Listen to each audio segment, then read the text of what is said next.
मित्रों, यदि हथेली के पीछे वाला भाग कलाई से ऊंचा है, यानी कि हथेली का जो पीछे वाला भाग है वो थोड़ा मांसल है, वो थोड़ा मोटा है। आप ऐसे हाथ को टेबल पर मत रखिएगा, क्योंकि टेबल पर रखेंगे तो समझ में नहीं आएगा। आप ऐसे ही हवा में हाथ रखिए और एकदम सीधा रखिए, और उसके बाद देखिए, यदि कलाई से ऊंचा है हथेली का भाग और फिर आगे आगे जाके ये उंगलियां जो हैं फिर ये पतली हैं, यानी कि कलाई थोड़ी नीचे है, हथेली मोटी है और उंगलियां फिर पतली हैं। ये चिन्ह बहुत धनवान लोगों के हाथों में दिखता है।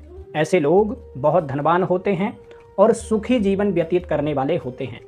ऐसे लोगों को अपने जीवन में नेम और फेम दोनों मिलता है।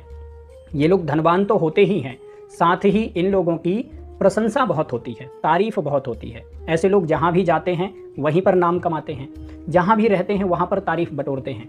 कहने का मतलब है कि ये लोग भाग्यवान होते हैं और इनको समय समय पर अपने भाग्य का साथ मिलता रहता है। ये लोग सुखी जीवन व्यतीत करने वाले होते हैं और ऐसे लोग हमेशा अपने धन का पूरा उपयोग करते हैं। जितना पैसा इन लोगों को, कई बार पैतृक संपत्ति वगैरह भी मिलती है और खुद भी कमाते हैं, तो जो कुछ भी धन इनके पास होता है उसका खूब उपयोग करते हैं और खूब सुखी रहते हैं।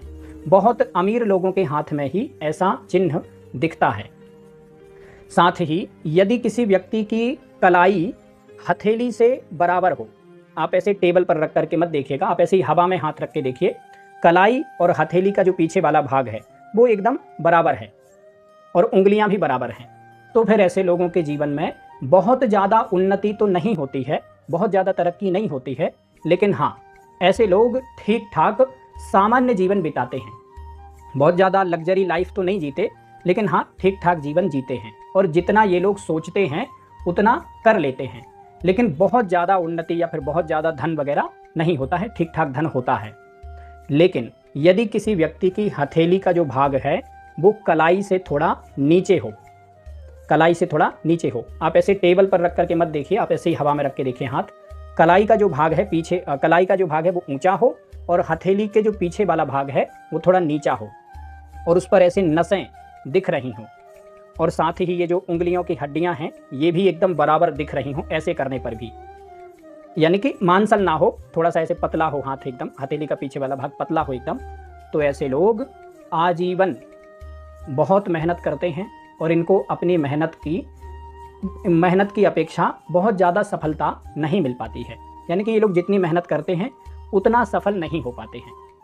इन लोगों के जीवन में कई बार इनको आर्थिक परेशानी होती है, या फिर ये लोग पैसा कमाते हैं लेकिन सुख नहीं मिल पाता है, सब कुछ होते हुए भी। मतलब घर में एसी लगा है लेकिन ये लोग दिन भर बाहर घूम रहे हैं काम करने के लिए, तो घर में एसी लगा है तो इनको कोई मतलब नहीं उससे, इनको सुख नहीं मिल रहा।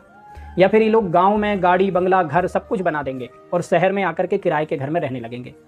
कहने का मतलब है कि ये लोग कमाते हैं लेकिन इनको अपने पैसे का सुख नहीं मिलता है, सब कुछ होते हुए भी सुखी नहीं रह पाते, और साथ ही इन लोगों को कई बार आर्थिक परेशानी भी होती है। ये हथेली का जो पीछे वाला भाग है ये थोड़ा पतला होना, हड्डी जैसा दिखते रहना या नसें दिखते रहना, ये दुर्भाग्य का सूचक है। इनको बहुत मेहनत करने पर 50% फल मिलता है।